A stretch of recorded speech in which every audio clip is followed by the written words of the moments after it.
juga bisa menjadi masalah, di mana mendekatkan yang jauh. Maka dari itu penting untuk kita mengetahui tentang komunikasi. Komunikasi itu penting, Bapak dan Ibu.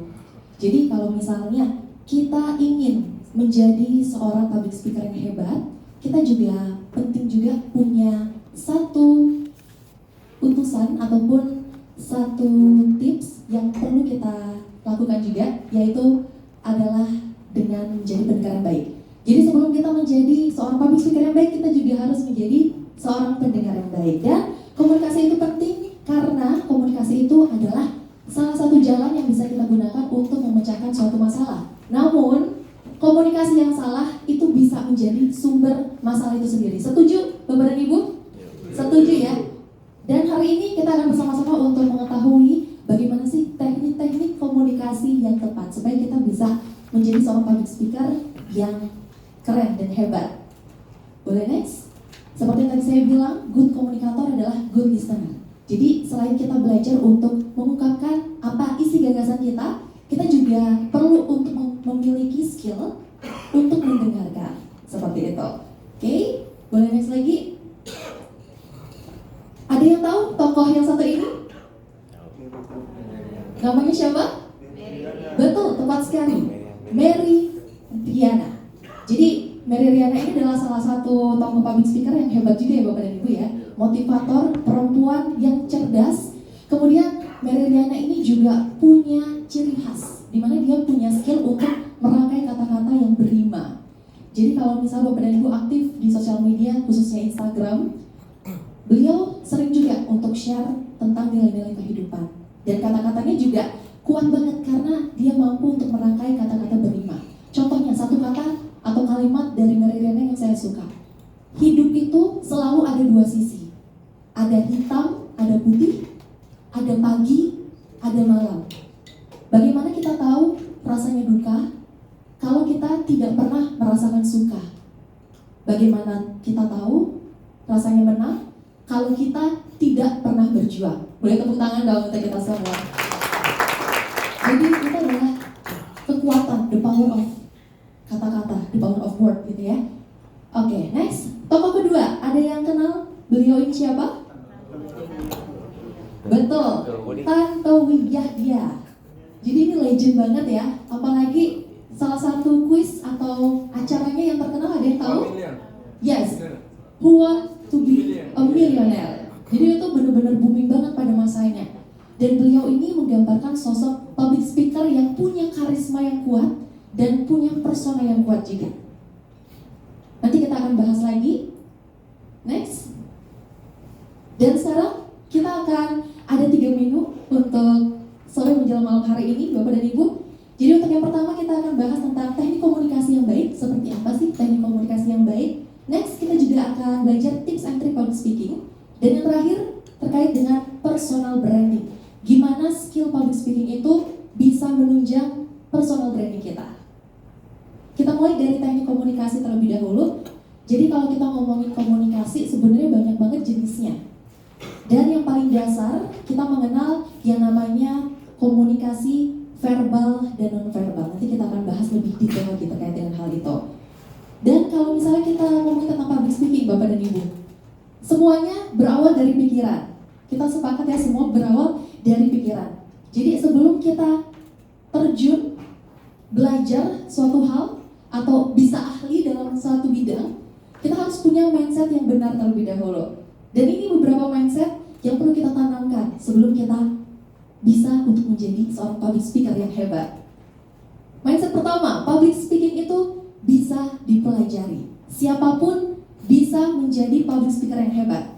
Setuju? Setuju, termasuk Anda juga. Mindset kedua, belajar public speaking seperti atau semudah belajar menyetir. Mindset ketiga, audiens adalah sahabat. Audiens datang untuk belajar dan Anda hadir untuk berbagi. Jadi kita dan audiens itu punya level yang setara. Kita jangan terlalu merendah atau jangan terlalu merasa ingin terlihat hebat, superior. Usahakan kita bisa menempatkan diri sesuai porsinya, sesuai dengan lawan bicara kita. Oke? Next. Komunikasi ada verbal, non-verbal. Dan kalau kita persingkat lagi untuk komunikasi verbal, itu lebih kepada kata-kata. Jadi ada verbal, ada non-verbal. Kalau non-verbal dia lebih ke gestur. Dan kalau kita ngomongin komunikasi, supaya lebih mudah mencerna juga, kita singkat yang namanya 3V. 3V. Jadi ada verbal, vokal, visual. Ada apa aja Bapak dan Ibu? Verbal, vokal, visual. Betul. Ada yang tahu verbal itu apa? Verbal itu adalah boleh disuarakan aja. Verbal adalah verbal. Verbal itu kata-kata. Ucapan apa namanya face to face. Face to face. Oke. Kita keep dulu ya. Jadi Bapak dan Ibu, untuk verbal itu lebih tepatnya adalah diksi atau kata-kata yang akan kita gunakan. Gitu. Jadi kata-kata itu kita sebutnya verbal. Kemudian kalau untuk vokal sama, dia masih berkaitan sama verbal, tapi kata-kata yang udah kita suarakan. Jadi yang termasuk di vokal ini adalah intonasi, artikulasi, penekanan, jeda dan lain sebagainya. Oke, saat kita udah menyuarakan itu. Dan next ada visual. Kalau visual itu adalah penampilan, gestur kita. Bagaimana kita bersikap, menggerakkan tangan dari ujung rambut sampai ujung kaki, kita harus perhatikan betul. Dan untuk persentase yang mana paling besar? Visual berapa persen? 55%, Bapak dan Ibu. Ternyata kalau kita berbicara, kita jadi public speaker di depan orang yang banyak, audiens itu ada kecenderungan lebih melihat visual kita. Contohnya, misalnya kita ngomongnya salah, kalau visual kita tidak menunjukkan bahwa kita salah, pasti sedikit yang akan tahu bahwa kita salah ucap. Tapi kalau misalnya kita salah ngomong, didukung sama visual yang menunjukkan bahwa kita salah ucap, ya pasti banyak audiens yang akan tahu bahwa kita salah. Gitu. Jadi visual itu perlu kita perhatikan. Entah itu ngomong dengan satu orang face to face seperti tadi yang Bapak bilang, kemudian apalagi dengan orang banyak gitu. Jadi visual itu memegang peranan yang paling besar persentasenya. Oke, 55%. Apakah kalau visual 55% itu berarti kita tidak memperdulikan dua aspek lainnya? Tidak. Kita tetap fokus ketiga aspek ini, verbal, vokal, visual. Gitu. Jadi kalau bisa kita selaraskan semuanya supaya kita bisa menyampaikan pesan juga secara maksimal, seperti itu. Oke, kita lebih bahas ke visual sekarang. Jadi kalau visual itu lebih ke penampilan, apa yang dilihat oleh audiens, seperti itu ya. Jadi dari yang pertama, cara berpakaian, profesional nggak penampilannya. Kemudian sikap badan dalam berdiri. Sikap badan menunjukkan kepercayaan diri dan bisa meningkatkan percaya diri Bapak dan Ibu juga. Jadi kalau misalnya Bapak dan Ibu ngerasa kurang percaya diri, perbaiki postur tubuhnya. Pasti akan muncul rasa percaya diri itu. Nanti boleh dicoba ya. Misalnya Bapak dan Ibu ngerasa takut, ngerasa gak pede, coba tegap pada ke depan, senyum. Pasti akan meningkat rasa percaya dirinya. Oke. Kemudian pandangan mata, eye contact juga sangat penting dalam kita berkomunikasi. Itu sebagai wujud kita respect sama audiens, menghargai audiens. Kemudian penampilan secara keseluruhan dari ujung rambut sampai ujung kaki, raut muka, gerakan tangan, kemudian cara berjalan juga. Jadi dari langkah pertama kita udah yakin, itu pasti akan mendapat atensi yang lebih besar dari audiens. Akan lebih mudah effort kita untuk menjaga perhatian audiens saat kita presentasi atau public speaking. Oke, next. Ini ada video lagi dari, ada yang tahu tokoh yang ini? Panji. Betul, Panji. Coba kita dengerin bareng-bareng dulu ya. Gue mau cerita tentang satu momen yang mengubah hidup gue. Jadi ada momen dalam hidup gue, namanya Kena Deh. Kena Deh mengubah hidup gue. Jadi cuma ada Panji sebelum Kena Deh dan Panji sesudah Kena Deh. Panji sebelum Kena Deh, rakyat jelata, manusia biasa, ya kayak lulu pada inilah.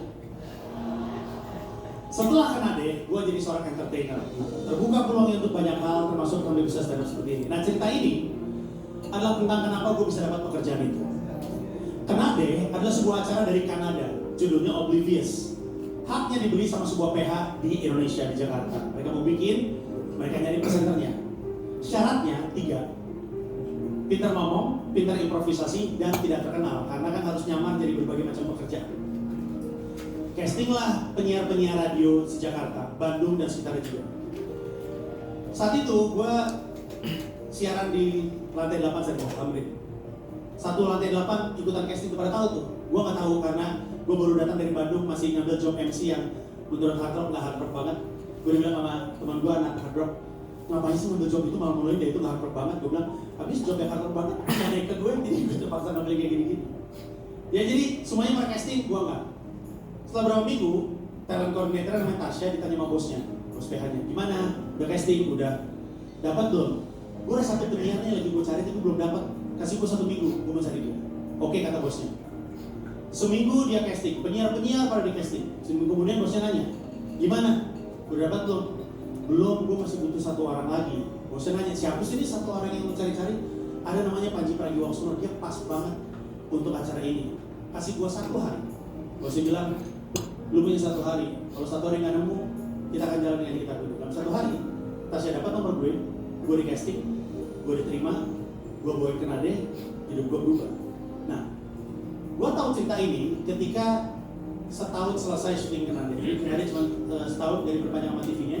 Terus kami kayak makan-makan perpisahan gitu. Dalam perpisahan itu si Tasya cerita barusan. Terus gue kaget, berarti waktu itu lo ngotot banget pengen gue. Iya, gue pengen nyari-nyari. Gue bilang, kenapa lu pengen gue? Kenapa harus bersih gue? Terus dia bilang, karena gue dulu mendengar setia lu di Bandung. Dulu gue tahu, di Radio FM Bandung lu pernah bawain sebuah acara namanya To Where You Are.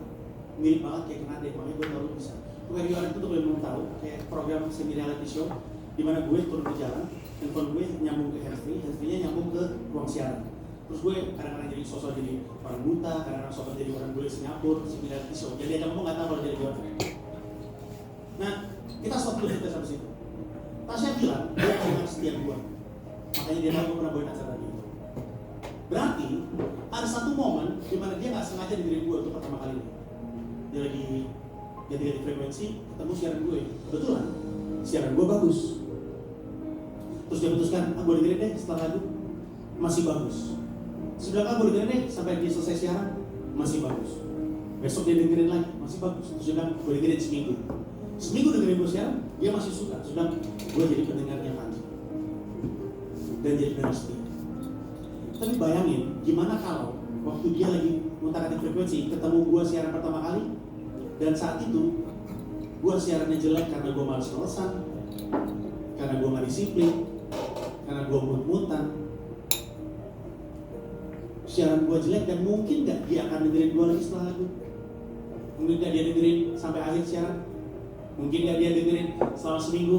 Mungkin gak dia jadi pendengar gue, apalagi pendengar setia gue, gak mungkin. Gue baru ngeh bahwa hidup gue ternyata ditentukan dalam 1 buah 5 menit. Penyiarkan kalau siaran itu 3-5 menit. Yang kalau ternyata 5 menit itu gue jelek, hidup gue gak kayak sekarang. Banyak orang nanya, Panji kenapa ada yang sukses dan ada yang enggak? Kadang-kadang gue berpikir, kita sering banget menyia-nyiakan kesempatan yang diberikan kepada kita. Karena penontonnya dikit, karena yang nonton gak penting, mungkin bukan orang-orang jabatan penting. Padahal waktu gue siaran, gue kan juga gak tahu bahwa pendengar gue seorang mahasiswi Unpad suatu hari akan megang sebuah jabatan di sebuah PH yang ngasih gue kerjaan yang berubah hidup gue gak tahu itu. Tapi gue disiplin, gue tidak menyia-nyiakan kesempatan itu. Bayangkan itu, berapa sering kita membiarkan sebuah 5 menit kesempatan lewat begitu aja. Padahal harusnya di depan 50 orang, di depan 5.000 orang harusnya sama aja. Di depan orang dengan jabatan penting, di depan orang pengangguran harusnya sama bagusnya. Kita suka nggak nyangka kita yang membiarkan kesempatan emas itu berlalu begitu aja. Makanya apapun pekerjaan lu, apapun yang lu kerjakan, apapun yang jadi dunia lu, ingat baik-baik pesan ini. Jangan pernah sia-siakan setiap 5 menit kesempatan yang diberikan kepada lu, karena lu gak akan pernah tahu, bisa jadi 5 menit itu justru yang akan mengubah hidup lu selamanya. Oke, boleh tepuk tangan nih untuk Andi kepada Ibu. Jadi itu adalah salah satu video. Ada yang bisa ceritain nggak apa yang didapat dari video itu? Boleh perwakilan? Silakan. Di depan dulu ya. Dari video itu apa yang Bapak dapat? Kita memanfaatkan waktu, jadi betul-betul kita jangan meremehkan orang lain. Jadi kita harus melihat keadaan, kita saling menghargai. Siapapun yang ada di sekitar kita, karena kita nggak tahu nih, bisa aja nanti Bapak jadi petinggi di A gitu. Kemudian kita malah perlu untuk pekerjaan dari beliau gitu. Jadi intinya rezeki itu bisa datang dari siapa aja, di mana aja, dan kapan aja. Yang penting kita bekerja dengan tulus, dengan ikhlas, dan dengan tekun juga, seperti yang tadi sudah disampaikan. Boleh lanjut? Itu menjadi salah satu tips juga untuk kita melakukan public speaking. Karena dalam public speaking kita mengenal yang namanya kesan pertama. Kalau misalnya kesan pertama kita sudah gagal, effort kita untuk mempertahankan perhatian audiens dari awal sampai akhir itu akan lebih besar. Tapi kalau misalnya kita udah berhasil menggait atensinya di kesan pertama, effort kita akan lebih mudah untuk mempertahankan atensi audiens dari awal sampai akhir. Walaupun kita emang gak bisa sebagai public speaker, sebagai komunikator, gak bisa mempertahankan atensi audiens 100%. Pengen diperhatiin terus dari menit awal sampai menit akhir, gak bisa. Biasanya audiens itu fokusnya di awal, itu cukup tinggi konsentrasinya, kemudian pertengahan tuh mulai goyah. Nanti pas udah mau selesai, udah mau makan siang atau udah mau makan malam, biasanya semangat lagi. Gitu. Jadi di awal sama di akhir itu jadi kunci penentu kita sukses dalam berpublic speaking. Dan ini ada beberapa tips. Kesan pertama, senyum yang hangat, jabat tangan erat, hygiene yang baik, dan juga kontak mata. Jadi eye contact dan smiling. Pernah mendengar smiling voice, Bapak dan Ibu? Jadi itu adalah salah satu teknik public speaking, di mana kita berbicara sambil tersenyum. Karena akan berbeda. Misalnya saya sapa Bapak dan Ibu. Selamat pagi Bapak dan Ibu semuanya, apa kabar hari ini? Perkenalkan saya Ibu Widya. Berbeda kalau saya menggunakan senyum. Selamat sore Bapak dan Ibu, apa kabar hari ini? Beda nggak feel-nya? Beda ya? Jadi itu adalah hal wajib yang harus kita lakukan saat kita berbicara, komunikasi. Supaya suara kita terkesan ramah dan juga hangat gitu. Jadi smiling voice dan perhatikan eye contact juga. Kalau misalnya Bapak dan Ibu belum berani untuk menatap mata lawan bicara secara langsung, tipsnya bisa melihat di jidat atau di antara alis. Jangan awang-awang di belakang, karena kita bukan ngomong sama dedemit gitu ya. Kalau bisa sebagai wujud untuk menghargai, perhatikan di area matanya. Lebih bagus lagi langsung eye contact sama mata. Jadi tapi jangan terlalu terpaku sama satu orang aja. Misalnya audiensnya banyak, jadi bagi rata. Kiri, tengah, kanan. Tahan beberapa detik, alihkan. Gitu. Karena kalau misalnya kelamaan nanti takutnya baper gitu. Dari mata turun ke hati gitu ya. Oke. Ini juga ada satu kutipan penting. Anda tidak punya kesempatan kedua untuk menciptakan kesan pertama yang baik. Jadi manfaatkan kesempatan itu dengan maksimal. Next. Persiapan adalah kunci keberhasilan public speaking. Persiapan apa aja yang perlu kita siapin? Jadi yang pertama adalah persiapan fisik. Persiapan fisik ini maksudnya adalah kalau misalnya udah tahu besok mau presentasi, ya jangan nongkrong sampai malam-malam, jangan begadang, jangan makan minuman yang dingin-dingin atau gorengan, karena takutnya saat hari H kita presentasi suaranya nggak bisa presentasi. Jadi persiapan fisik itu penting sekali Bapak dan Ibu. Kemudian selain fisik, mental.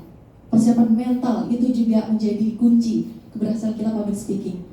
Bagaimana caranya mempersiapkan mental? Jadi kita persiapkan materinya, sama kita cari tahu nanti kita akan berhadapan dengan siapa ya. Kita kenali medannya, kuasai arenanya. Sebelum nanti kita tampil dan perform. Gitu. Jadi itu bisa salah satu persiapan mental yang kita lakukan. Kemudian yang terakhir persiapan materi. Jadi untuk persiapan materi itu sama seperti tadi, kita tahu apa yang mau kita katakan. Gitu. Jangan sampai udah hari H presentasi, aku ngomong apa ya?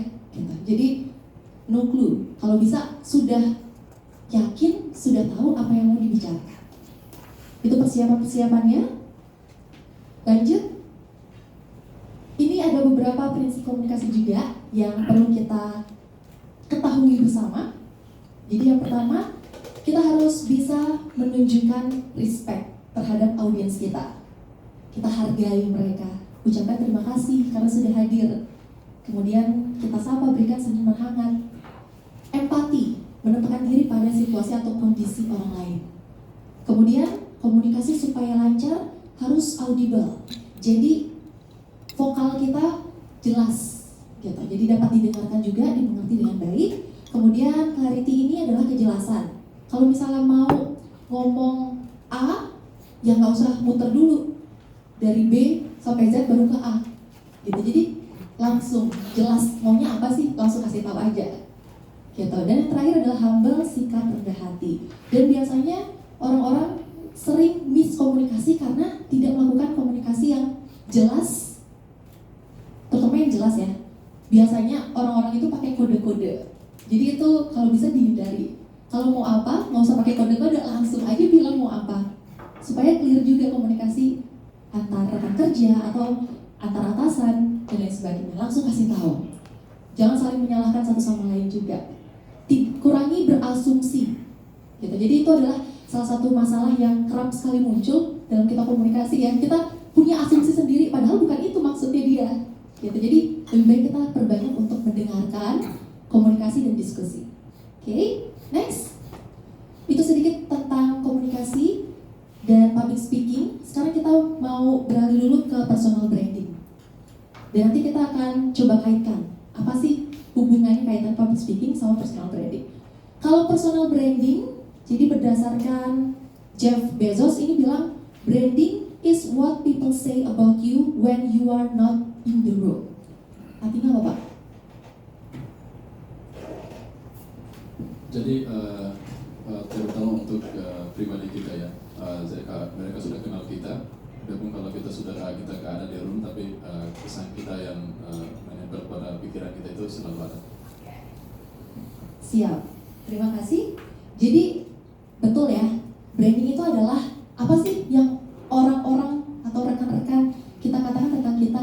Bisa baik, bisa buruk, tergantung opini orang juga, pendapat orang. Gitu. Jadi branding ini sangat erat juga dengan diri kita sendiri. Boleh next? Personal branding itu berarti kita menjual diri kita. Kita komunikasikan siapa kita sebenarnya. Ini adalah tahapan-tahapannya. Yang pertama kita discover dulu. Kita cari tahu dulu karakter kita seperti apa, passion kita seperti apa, kesukaan kita apa ya. Nah, dari sana silakan langsung di-list, kemudian jawab pertanyaan ini. Saya ingin dikenal sebagai seseorang yang seperti apa?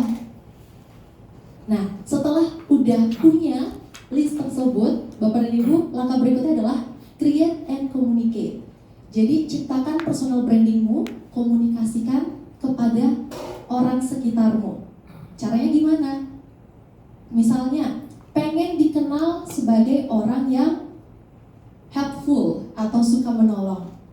Ya kalau ketemu orang, jangan berat tangan, ringan tangan lah gitu. Ada yang bisa saya bantu gitu. Atau pengen dikenal sebagai orang yang ramah, tersenyum. Ada orang kita sapa senyum gitu. Jadi tercermin dari apa yang kita lakukan, apa yang kita katakan, dan bisa juga dengan menggunakan sosial media. Itu paling ampuh kalau personal branding melalui sosial media. Kemudian yang terakhir adalah maintain. Ini yang sulit biasanya ya Bapak dan Ibu ya, untuk maintain. Jadi lakukan secara berulang, konsistensi.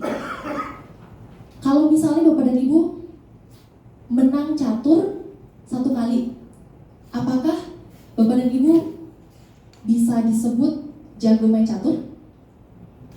Belum. Kalau misalnya Bapak dan Ibu menang lomba lari 1 kali. Apakah bisa disebut pelari yang hebat? Belum tentu. Tapi kalau misalnya Bapak dan Ibu hari pertama main catur menang, hari kedua menang, hari ketiga menang, hari keempat, itu baru bisa dikatakan Bapak dan Ibu adalah orang yang jago main catur. Gitu kurang lebih bayangannya ya Bapak dan Ibu ya. Jadi kalau kita ngomongin personal branding itu ada 2 hal yang perlu kita tanamkan. Yang pertama, kita harus kenal sama diri sendiri dan kita harus konsisten melakukan itu. Jadi siapa diri kita itu tercermin dari apa yang kita lakukan dan kita katakan setiap harinya. Jadi bukan proses yang bisa serta-merta selesai dalam 1 bulan atau 1 minggu gitu. Tapi itu adalah proses yang terus akan berlangsung. Proses seumur hidup gitu. Personal branding. Boleh next? Selanjutnya kita kaitkan dengan public speaking. Jadi kalau misalnya Bapak dan Ibu punya skill yang unik, yang berbeda gitu ya. Salah satunya punya public speaking skill. Ini adalah modal yang kuat banget untuk Bapak dan Ibu bisa punya personal branding yang hebat. Kenapa? Karena bisa meningkatkan kredibilitas diri kita sendiri. Kemudian bisa juga mudah untuk mendapatkan kepercayaan atau trust. Jadi udah ada rekam jejak nih. Oh, si A jago public speaking. Kayaknya kalau misalnya ada tugas A, kita percayakan sama si A aja. Gitu. Jadi punya nilai tambah, punya value yang lebih. Gitu. Itu bisa jadi salah satu kenapa penting sih public speaking skill itu dalam menunjang personal branding kita. Oke, dan yang terakhir tentunya membuka peluang secara luas untuk kesuksesan karir. Dan kalau misalnya Bapak dan Ibu ada di sekerumun orang atau banyak orang yang punya atau berseragam sama gitu ya. Kalau ingin menonjol, sekalipun berseragam, pasti ada yang membedakan.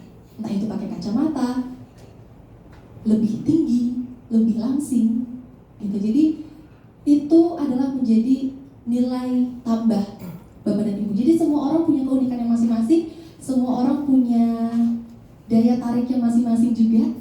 Kenali itu dan komunikasikan itu. Kalau misalnya Bapak dan Ibu punya skill apapun itu, misalnya punya skill apa Pak?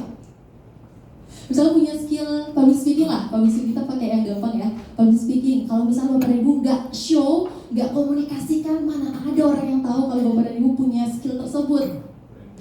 Yes, jadi itu pentingnya branding. Kalau punya skill apa, tunjukkan aja, nggak ada salahnya kok. Itu emang skill saya, gitu. Gitu kurang lebihnya ya. Jadi kita wajib untuk kenal sama diri kita sendiri, passion kita apa, kesukaan kita apa, dan karakter kita seperti apa. Dan itu kita lakukan setiap hari secara konsisten. Oke? Itu kurang lebihnya materi kita untuk hari ini. Nanti saya akan coba untuk ajak beberapa, kalau semua kayaknya nanti bisa sampai tengah malam ya untuk praktek ya. Jadi nanti mungkin ada beberapa teman-teman, rekan-rekan yang berkenan untuk tampil. Kita akan coba untuk membahas beberapa topik untuk hari ini. Oke, boleh next? Siap. Jadi mungkin itu terkait dengan public speaking dan juga personal branding.